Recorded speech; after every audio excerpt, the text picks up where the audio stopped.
ಮುಖದಲ್ಲಿ ಒಂದು ತಿರುವಾಗಿ ಇರಲಿ. Minimum 1 hour, maximum 2 hours. ತಪ್ಪತ್ತರ ಗುಹೆಯಲ್ಲಿ ಕುತ್ಕೊಂಡು ನಾವು ಧ್ಯಾನವನ್ನು ಮಾಡ್ತಾ ಇದ್ದೇವೆ.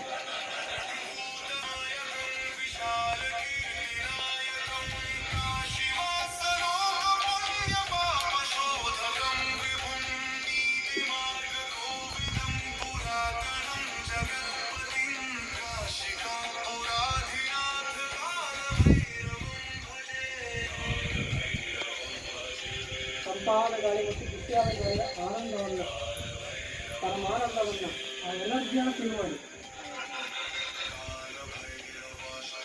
ಯಾವುದೇ ಥರ ಬಾಹ್ಯವಾದಂತಹ ಆಸನಗಳನ್ನು ಕ್ರಿಯೆಗಳನ್ನು ಮಾಡಬೇಡಿ. ರಿಲ್ಯಾಕ್ಸ್, ಆರಾಮ ಕೂತ್ಕೊಳ್ಳಿ. ಕತ್ತುಗಳನ್ನು ನೇರವಾಗಿರಲಿ. 2 ಕೈ ಲಾಕ್ ಮಾಡಿ. Be with our breath. श्वासों के साथ दोस्ती, श्वासों के साथ मस्ती करो मास्टर.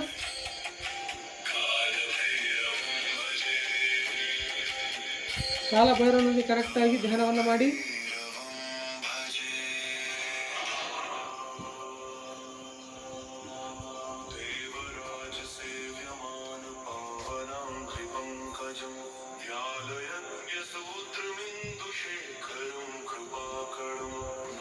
ನಿಮ್ಮಲ್ಲಿ ಶೇಖರಣೆ ಆಗಿರುವಂತಹ ಎನರ್ಜಿಯನ್ನು, ಧ್ಯಾನದ ಎನರ್ಜಿಯನ್ನು ಕಪ್ಪತ್ತ ಗುಡ್ಡದಿಂದ ಮತ್ತೆ ಕೊಪ್ಪರಿಕೆಯ ಬಣ್ಣ ಯಾವ ಥರ ತುಂಬ್ಕೊಳ್ತೀವಲ್ಲ, ಕೊಪ್ಪರಿಕೆಯ ಜ್ಞಾನವನ್ನು ಪಡೀರಿ. ನಮ್ಮಿಂದ ಬರೋದು ಓನ್ಲಿ ಆತ್ಮಜ್ಞಾನ ಮಾತ್ರ ಬರುತ್ತೆ ಮಾಸ್ಟರ್. ಈ ದೇಹ ನಶ್ವರ, ಆತ್ಮ ಮಾತ್ರ ಶಾಶ್ವತ. ಜನ್ಮ ಜನ್ಮಾಂತರಗಳ ನಮ್ಮ ಜೊತೆಗೆ ಬರೋದು ಆತ್ಮಜ್ಞಾನ ಒಂದೇ ಮಾಸ್ಟರ್.